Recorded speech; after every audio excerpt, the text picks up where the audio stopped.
Hello students, कैसे हैं आप सभी बच्चों। आपने लेक्चर 1 देख लिया सेट्स थ्योरी का। ओके, चलिए बहुत बढ़िया। तो अब ये लेक्चर 2 की बारी है। लेक्चर 2 में आज हम लोग क्या सीखेंगे? लेक्चर 2 में हम लोग सीखेंगे सेट्स के कुछ रूल्स, सेट्स को कैसे लिखते हैं, सेट्स के डिफरेंट फॉर्म्स क्या हैं। तो चलिए आज की क्लास हम स्टार्ट कर लेते हैं। तो जैसे कि आप देख सकते हैं रूल्स फॉर सेट, सेट्स को लिखने के कुछ rules.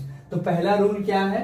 First rule is given as a set is represented by listing all its elements between the braces, इस टाइप का ब्रैकेट बनेगा, and by separating them from each other by commas if more than one elements are there। अब देखो, आपको ये बात तो पता ही है कि सेट क्या है? Well defined collection of objects हैं।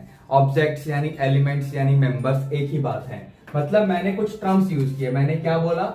आप ऑब्जेक्ट्स की बात करो या मेंबर्स की बात करो या एलिमेंट्स की बात करो, ठीक है, या एलिमेंट्स की बात करो या एंट्रीज की बात करो। एंट्रीज भी कहते हैं, डाटा हो गया, ठीक है ना, एंट्रीज, ठीक है। इन सब का मतलब एक ही है। तो इन चीजों का कलेक्शन, इनफैक्ट इन सब का मतलब एक ही है। तो इन चीजों का कलेक्शन जब हम करते हैं, वेल डिफाइंड कलेक्शन, तो उसे हम सेट बोलते हैं। अब मान के चलिए बच्चों, मैंने ना वोवल्स का कलेक्शन कर लिया। मैंने वोवल्स का कलेक्शन किया। मैंने लिखा ए, मैंने लिखा ई, मैंने लिखा आई, मैंने लिखा ओ, मैंने लिखा यू, ठीक है। अभी कलेक्शन तो कर लिया, एक से ज्यादा है ना, मोर देन वन है ना, मोर देन वन ऑब्जेक्ट्स है ना। तो हमें क्या करना है? We have to separate them from each other by commas, ठीक है। और इनको हमें इस स्टाइल के ब्रैकेट में रखना है, कर्वी ब्रेसेस में इनको हमें एनक्लोज कर देना है। एक बात। दूसरी बात, अगर आप ये कॉमास यूज ना करें तो ये मिक्स लगेंगे, है ना, ये मिक्स लगेंगे, ये बिल्कुल मिक्स हो जाएंगे। इसलिए हम लोग कॉमा यूज करते हैं ताकि इनको हम डिस्टिंग्विश कर पाए, ताकि इनको हम अलग अलग देख पाए। एक और एग्जांपल देता हूं। मान लो आप फर्स्ट 3 नेचुरल नंबर्स लिखना चाहते हो, तो मैंने लिखा फर्स्ट 3 नेचुरल नंबर। अगर मैं ऐसे ही लिखूंगा तो ये तो 123 लगेगा, 123 लगेगा। इसलिए हम लोग कॉमा लगाते हैं और इसको कर्ली ब्रैकेट में एनक्लोज कर देते हैं। तो कॉमा क्यों लगाते हैं? ताकि एलिमेंट्स अलग अलग दिख पाए, हम उन्हें आसानी से डिस्टिंग्विश कर पाए। तो ये तो बच्चों जरूरत होती है कॉमा लगाने की, एलिमेंट्स को सेपरेट करने के लिए, उनको सेपरेटली डिस्टिंग्विश करने के लिए। तो बच्चों ये तो रूल नंबर 1 हुआ कि जो भी एलिमेंट्स हैं उनको हम एक दूसरे से सेपरेट करने के लिए कॉमा यूज करते हैं, ताकि उन्हें हम सेपरेटली डिस्टिंग्विश कर पाए और एलिमेंट्स को हम कर्ली ब्रैकेट के अंदर एनक्लोज कर देते हैं, जैसा कि इन दोनों एग्जाम्पल में आप लोग देख पा रहे हैं। ठीक है बच्चों, सब कुछ क्लियर हो गया सभी को, है ना। चलिए अब जरा रूल नंबर 2 को देखो। रूल नंबर 2 क्या है? Sets are denoted by capital letters. Capital letters यानी capital A, capital B, up to capital Z. In fact बात समझ रहे हैं आप लोग मेरी? यानी सेट्स को अगर हमें डिनोट करना है तो इंग्लिश के अल्फाबेट्स यूज कर सकते हैं, बड़ी ABCD यूज कर सकते हैं। जैसे ये एक सेट है, ये भी एक सेट है। अब अगर मैं मान लो इसको सेट ए बोलना चाहूं तो आप इसे बोल दो, मैं इसको सेट एम बोलना चाहूं तो आप इसे सेट एम बोल दो, उससे कोई फर्क नहीं पड़ता। कैपिटल अल्फाबेट्स का यूज करके हम सेट्स को डिनोट करते हैं बच्चों। बात याद रहेगी? क्लियर है ना सभी को? चलिए अगले रूल पे आते हैं। Rule number 3, if x is an element of a set A, यानी अगर किसी एलिमेंट की वैल्यू x है, we write x belongs to A। देखो ये पढ़ने का तरीका, write as x belongs to A, ये सिंबल यूज करते हैं। बात समझ आ रही है? यानी कोई भी एलिमेंट किसी सेट के अंदर अगर प्रेजेंट है तो उस एलिमेंट का प्रेजेंट सेट A के अंदर है, इसको हम इस तरीके से रीड करते हैं और मैथमेटिकली ऐसे लिखते हैं। रीड कैसे करते हैं? x belongs to set A, और मैथमेटिकली ऐसे लिखते हैं। मैं अभी आपको समझाता हूं। यहां पर ये एलिमेंट 3 है ना। ये जो एलिमेंट 3 है यहां पर देखो, क्या ये सेट के अंदर प्रेजेंट है? तो बिल्कुल सेट के अंदर प्रेजेंट है, सेट M के अंदर प्रेजेंट है। तो मैंने क्या लिखा? 3 बिलोंग्स टू M। 3 ये वाला सिंबल और सेट का जो भी नाम है वो आप लिख दो। तो इसे कैसे पढ़ा मैंने? 3 बिलोंग्स टू सेट M। ये क्या है? 2, तो 2 बिलोंग्स टू सेट M। बात समझ आ रही है आप लोगों को मेरी? ठीक है, आगे पढ़ते हैं। इसी रूल में क्या लिखा हुआ है? Also if y is not an element of A, we write this symbol and how do we read? Read as y does not belong to A। मतलब ये डज नॉट बिलोंग का सिंबल हुआ और ये बिलोंग्स टू का symbol हुआ। जैसे कि अगर इसी एग्जांपल में मैं आपसे कहूं कि क्या यहाँ पर एलिमेंट 4 है, तो 4 इस सेट के अंदर है कि नहीं, तो नहीं है, तो नहीं है, तो 4 does not belong to set M। ठीक है, इसे कैसे पढ़ा मैंने, डज नॉट बिलोंग। ठीक है, बात क्लियर है सही बच्चों को? तो मुझे उम्मीद है आप लोगों को ये रूल्स समझ में आ गए होंगे। टोटल 3 रूल्स मैंने अभी आपको बताए हैं बच्चों, क्लियर है सभी को? ठीक है ना, चलिए अब आगे बढ़ते हैं। आगे क्या है, methods of representing a set, sets को रिप्रेजेंट करने के मेथड्स। अब ये मेथड सीखने से पहले मैं आपको ना 2-3 बातें और बता देता हूं। देखो सबसे पहली बात ये है कि जब हम सेट्स के एलिमेंट्स लिखते हैं, जब हम सेट्स के एलिमेंट्स लिखते हैं, एलिमेंट्स यानी मेंबर्स यानी objects, so elements in a set are generally not repeated। ठीक है, इन जनरल हम सेट्स के एलिमेंट रिपीट नहीं करते हैं, लेकिन क्या एलिमेंट्स रिपीट कर सकते हैं लिखते हुए?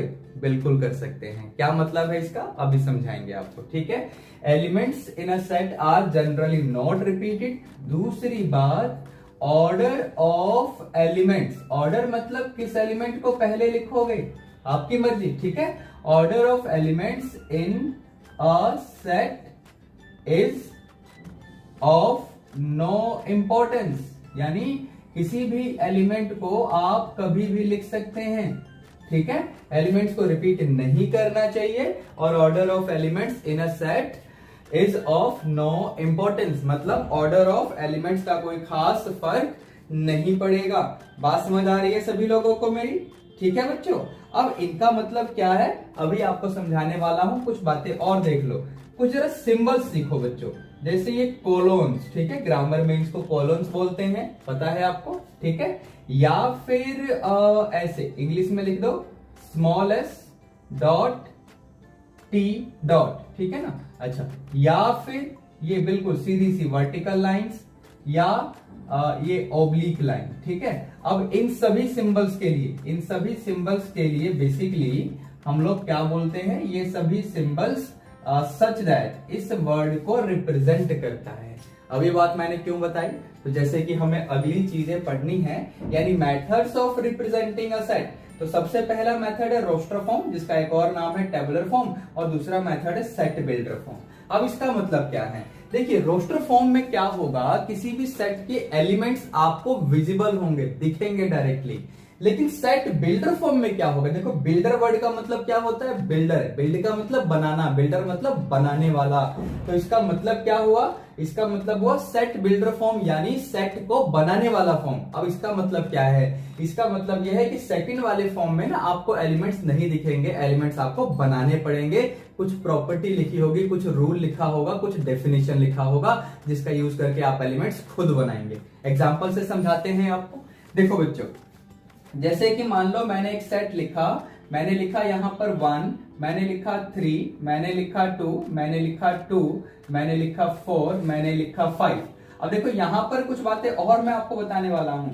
यहां पर क्या हुआ बच्चों कि मैंने एलिमेंट्स 2 को ना 2 बार लिख दिया। अब देखो elements in a set are generally not repeated, मैंने रिपीटिशन किया, तो ये गलत नहीं है, बिल्कुल ठीक है, लेकिन हम जनरली रिपीटिशन नहीं करते हैं ताकि हमारा टाइम बचे। तो इसलिए मैंने एक एलिमेंट 2 को जो रिपीट किया था उसे डिलीट कर दिया, उसे हटा दिया।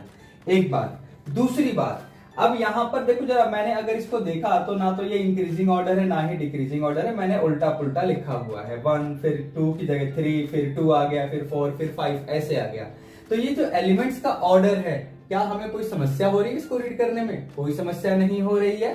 तो एलिमेंट्स का ऑर्डर, इसका कोई इंपॉर्टेंट रोल नहीं है, आप एलिमेंट्स को किसी भी पोजीशन पे लिख सकते हैं। अब बच्चों यहां पर ये जो चीज लिखी हुई है, देखो इन दोनों रूल्स को भी मैंने समझा दिया है आपको, ठीक है। अब यहां पर ये जो चीज लिखी हुई है, आपको एलिमेंट्स क्लियरली विजिबल होंगे, आपको एलिमेंट्स डायरेक्टली दिख रहे होंगे। जब एलिमेंट्स आपको डायरेक्टली दिख रहे हैं बच्चों, तो ये जो फॉर्म है ये सेट का रोस्टर फॉर्म है बच्चों, ये सेट का रोस्टर फॉर्म है। अब सेट बिल्डर फॉर्म क्या है, तरीका पढ़ना ध्यान से, समझना मैं क्या बता रहा हूं। सेट बिल्डर फॉर्म, करली ब्रैकेट स्टार्ट करो, इसमें एक एलिमेंट x ले लो या y ले लो या कोई भी सिंबल यूज कर लो, अल्फा यूज कर लो, एनीथिंग, ठीक है। x सच दैट देखो 2 बिंदियां लगाई, सच दैट पढ़ने का तरीका, ठीक है।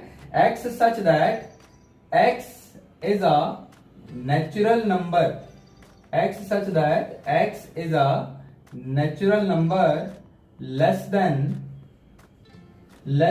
6। एक बार चेक करो, जो डेफिनेशन लिखी है उस डेफिनेशन के अकॉर्डिंग ही ये एलिमेंट्स हैं। x is a natural number less than 6, 6 से छोटे नेचुरल नंबर को हमने x बोला और वही x, ये वाला x आपके सेट का एलिमेंट है। तो 6 से छोटे नेचुरल नंबर क्या हुए?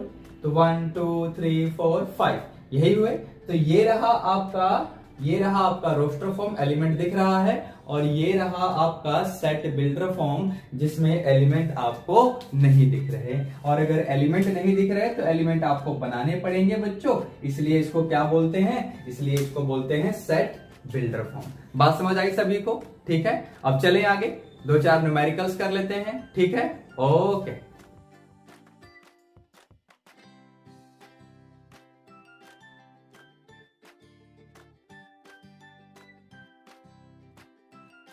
तो बच्चों अब हम लोग कुछ न्यूमेरिकल स्टार्ट करते हैं, कुछ प्रॉब्लम्स लेते हैं। तो सबसे पहले ये क्वेश्चन है जिसमें हमें रोस्टर फॉर्म लिखना है इन सभी क्वेश्चंस का और फिर हमें सेट बिल्डर फॉर्म लिखना है इन दोनों का। तो चलिए स्टार्ट कर लेते हैं। पहला क्वेश्चन क्या है? पहला क्वेश्चन है x such that x is a positive root of this equation. देखिए क्या होता है कि रोस्टर फॉर्म अगर आप लिखना चाहते हैं तो रोस्टर फॉर्म के लिए आपको कुछ प्री नॉलेज होनी चाहिए, मतलब जो भी डेफिनेशन दिया हुआ है उसको आप प्रॉपरली समझ पाएं। देखो इसके रूट्स लिखने हैं, आप रूट्स निकाल लेंगे। आपको याद होगा मिडिल टर्म ब्रेक करके हम लोग फैक्टराइजेशन करते थे, ये रफ वर्क है बच्चों।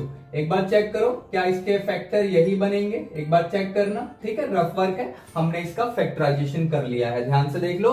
टर्म को 1 by 1 मल्टीप्लाई करके देख सकते हैं, आपका जो फैक्टर है वो सही आ रहा है। x square minus x plus 3x यानी प्लस का 2x माइनस 3, बिल्कुल ठीक है। तो यानी यहां से आपको जो रूट्स मिलेंगे x इक्वल टू -3 एंड 1।